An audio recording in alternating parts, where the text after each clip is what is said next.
What up, everyone? So, we've got Nerd Block Classic here. And this box has been really shitty lately. It's been not so good. The company's not been doing too great with their boxes. They haven't been like terrible or anything, but they just haven't been that great. Nothing that's special about them. So I just think they're doing too many different types of boxes and they haven't been doing so hot. So, but let's take a look at this one and see what we got.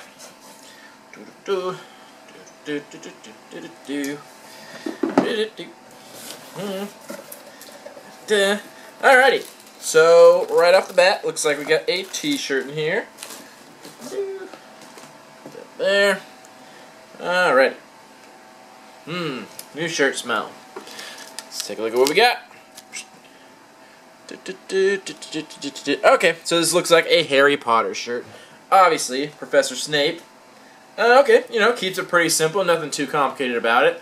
I'm not the biggest Harry Potter fan, but you know, I know a lot of people are. And it seems like they got more of the fitted style of shirt. So, you know, that's decent, no big deal, but not like a crazy good design, but not bad either. I'll give it like a 6.5 out of 10, like, that's decent. You know, not much else to say. Harry Potter shirt, cool. Next, it looks like we got a phone case. Ghostbusters phone case. It's funny because someone was just saying in the comments on one of my videos that they were waiting for Nerd Block to put in the phone case and then they were going to cancel. And that was just the other day, so now they can. Because I remember they asked what kind of phone we had a while ago. It was months ago, so they're just now showing up. Well, hopefully you still have the same phone as when you did back then, because I know new phones have come out since then. But yeah, so you got a Ghostbusters phone case. There we are. Boop. Next. Okay, this looks pretty cool. Put this down here. So it looks like we got an action figure from Batman. And this looks like kind of from the original, or not the original series, but I guess the original animated series from the 90s, which is really cool. There's the back of it. And I got the Penguin. I actually like the style of it. It looks pretty cool. I like the sculpt with it and the little accessories. This is pretty nice, actually. I don't mind that at all. I don't know if I would have particularly picked the Penguin, but yeah, the figure actually is pretty cool looking. I like the design of that. I'm usually not too into action figures, but you know, I usually keep them in the package and just try to display them like that. And this one seems like it's pretty well displayed as it is in there. Then it comes with some interchangeable hands, and it looks like it also has a drawing down in there too, like what looks like almost like a little production artwork kind of thing in there. I don't know how well you can see; it's like way back in the package. And I don't even know if my camera's focusing or not. There we go. So yeah, that's not too bad. I kind of like that. I'm sure you had the option of various figures, so I'll have to look on the card and see what the options were. And this looks like we got a bandana or a little face-covering scarf from Attack on Titan. And this looks like the muscly guy, I forget his name. Yeah, so there's a little bandana there. I don't really know how useful bandanas are these days. I know people that ride motorcycles sometimes wear them, but I don't really know how common they are, so not super practical, but, you know, bandana. There you go. Alrighty.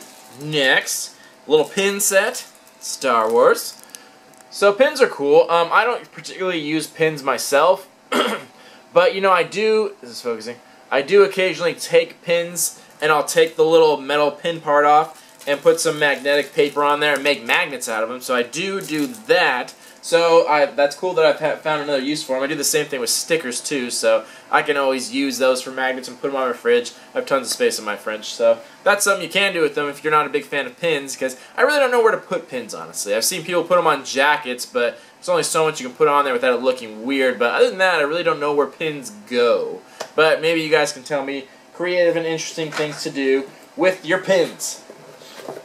Alright, and then it looks like the last item in here, Fun with Kirk and Spock. So we got a little book. There's that.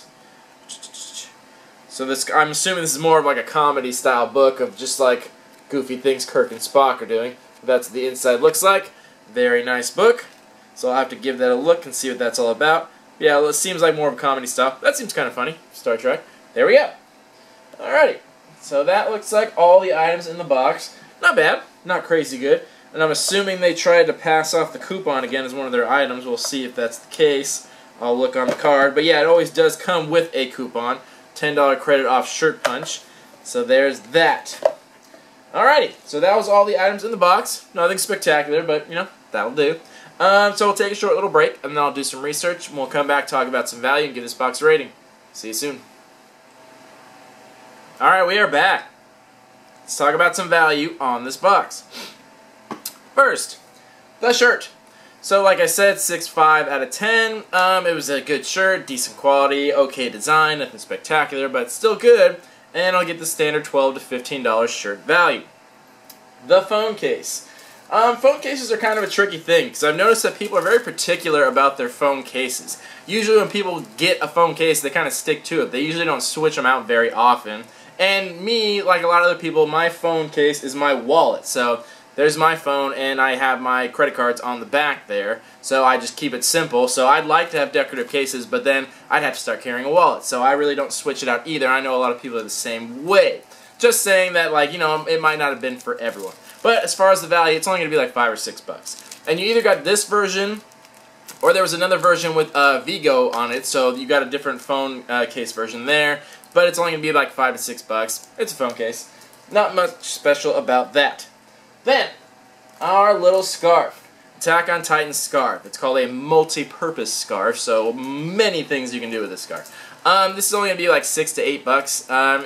It's a scarf. I don't think they're too common here in America.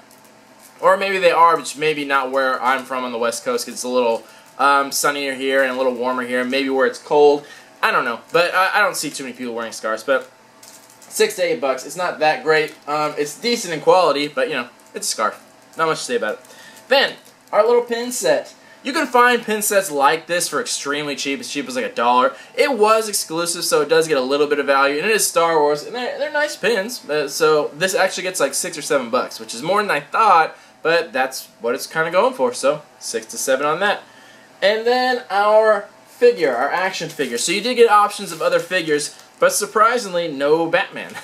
Batman was not an option. You got, it was Joker, Penguin, Batgirl, I think some people got Poison Ivy. But yeah, I don't think Batman was in there as far as I know. But I actually like the figure. It is pretty decent in quality. It was hard to find information on it though, because there's not really a production company. It's just from DC. It's just DC Collectibles. And if you just search DC Collectibles, so much shit comes up. But it was hard to find info, but roughly I would say value on that's probably like $15. Like I was saying, it's a good figure. It's nice. I like the quality. I like the style of it. This is probably my favorite item in the box. I really like that. But roughly $15. Again, it depends on who you get. Obviously, the more popular characters are going to go for higher prices and vice versa. So, again, rough estimate, right around $15. Don't get too specific on it. Then, our book.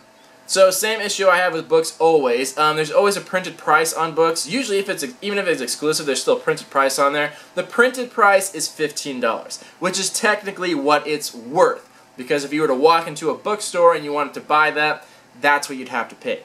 The funny thing about it is the resale market on books is so tremendous that you can buy nice brand new books for pennies on the dollar. Because someone could easily read this book, sell it as new, and pretend they didn't read it and sell it for a very cheap price. So you can easily find this for less than 10.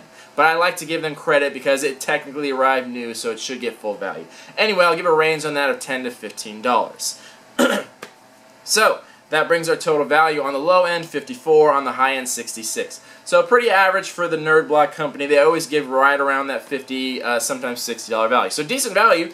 As far as the quality stuff, it was okay. I think the book is interesting. I like the action figure. The rest of the stuff is okay, not bad. It's all branded stuff, so Ghostbusters and Titan and Harry Potter, so Star Wars. It's all recognizable, but not super practical stuff. Like the phone case, I'm imagining most people probably won't use. Even though it looks nice, I imagine most people won't use it. Same with the scarf. It's just not that common of an item. Same with the pins. It's just like, what do you do with them? Like, it's cool to have, and it's nice stuff, but it's just like, what do you do? So that kind of seemed to be the case with a lot of these items here. I like the action figure. I thought it was cool. It's a good quality, and I think that would be easy. If you don't like it, it'd be probably easy to sell. The book would probably be a hard sell, but I think it's interesting enough to where people would read it at least once. So all that being said, I'm going to give it a 6.5 out of 10. It was a good box. It was worth the value. It got a good variety, but the stuff in here, like I said, it wasn't super practical. It wasn't super amazing or anything like that. It's a little better than some of the past boxes have been, so it's a little bit better, but still not doing as good as they once did, and still not doing great as a company. So I don't know. It's still just kind of skating by at this point. I hope they do pick up more momentum and really focus their attention on some of these boxes, because they've been kind of falling to the side here and there. But anyway, that's just me, so let me know what you guys think about that, and we'll talk about it in the comments. Thank you all for watching. This is Nerdblock Classic. 6.5 in the box, 6.5 on the shirt. See you in the next video. Love y'all. Peace.